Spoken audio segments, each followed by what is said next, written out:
अजित पवार यांचा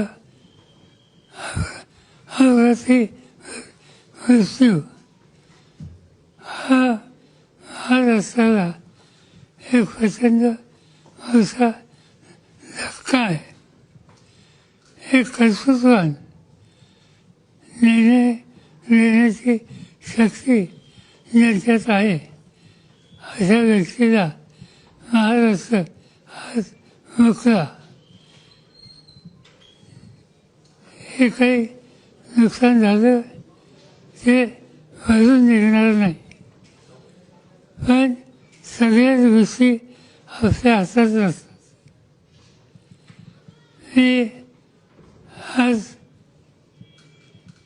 मीडियासोबत येणार नव्हतो, परंतु काही वृत्तपत्रांनी हा अपघात याच्यामागं काहीतरी राजकारण आहे अशा प्रकारची भूमिका कलकत्त्यावरून मांडली गेली.